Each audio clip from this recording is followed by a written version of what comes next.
বুধবার সপ্তাহে এই একটা দিন আমাদের সব বন্ধ থাকে, তাই বুধবারের দিন আমি চেষ্টা করি আমার সব কাজ গুছিয়ে রাখার। এদিন চেষ্টা করি একটু ভালো মন্দ রান্না করার। মঙ্গলবারের দিন রাত্রে আমার হাজবেন্ড আমাকে বলে দেয় বুধবারে সকালে সে কি খাবে।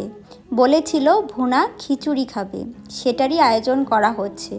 তবে এ সপ্তাহের বুধবারটা ছিল আমার জন্য একটু বিরক্তদায়ক, কারণ আমার শরীরটা বেশ খারাপ, যে কারণে আমি অনেক কাজ নিজে হাতে করতে পারছি না। খিচুড়িটা রান্নার সময় আমি সব কিছু আম্মুকে দেখিয়ে দিই এবং আম্মু রান্না করে। আম্মুর হাতের অনেক খাবার মজা হইলেও আমার হাতের ভুনা খিচুড়িটা খুবই মজার হয়। এই রান্নাটা শিখেছি আমার ছোট ভাই শিশিরের কাছ থেকে। গরুর মাংসের ভুনা খিচুড়ি খুবই সুস্বাদু। যেহেতু 2-3 দিন ধরে আমার জ্বর, তাই মুখে বেশ ভালো লেগেছিল। আমাদের বাসায় আজ এসেছে এই সিজনের ওলের ডাঁটা। তোমরা কারা কারা ওলের ডাঁটা খেতে পছন্দ করো কমেন্টে জানাইতে পারো। এই ওলের ডাঁটা দিয়ে ইলিশ মাছ কিংবা চিংড়ি মাছ দিয়ে খেতে খুবই মজা।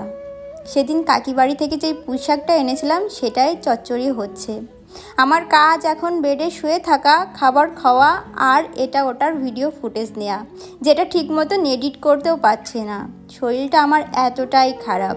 তোমরা যারা আমাকে ভালোবাসো প্লিজ আমার জন্য দোয়া করো, যাতে আমি দ্রুত সুস্থ হয়ে আবার সুন্দরভাবে তোমাদের সামনে আসতে পারি। অনেকেই কমেন্টে বলেছো আপু তোমার এমন চেহারা দেখতে আমাদের ভালো লাগছে না।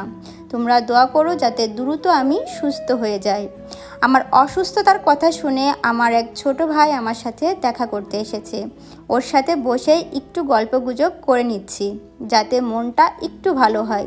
তবে বেড থেকে নামা আমার একদমই নিষেধ। অনেক রকম ফলমূল কেটে দিচ্ছে আম্মু বারবার, যেটা খেতে একদমই ভালো লাগছে না। অসুস্থ হলে মনে হয় এমনই হয়, অনেক ভালো ভালো খাবারও মুখের রুচিতে নেয় না। সেটাই আমার সাথেও বারবার হচ্ছে। আমার ছোট ভাই আমার জন্য এনেছিল আইসক্রিম।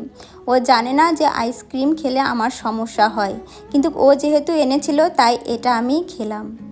তোমাদের সাথে গল্প না করলে আমার একদমই ভালো লাগে না, তাই এই ভিডিওটা অনেক কষ্ট করে ভয়েস ওভার দিয়ে আপলোড করছি। তোমরা সবাই আমার জন্য দোয়া করো, আমি সুস্থ হয়ে তোমাদের সাথে আরও গল্প করব। ততক্ষণ পর্যন্ত সবাই ভালো থেকো, সুস্থ থেকো, আর অবশ্যই এই সিজনে নিজেদের খেয়াল রেখো।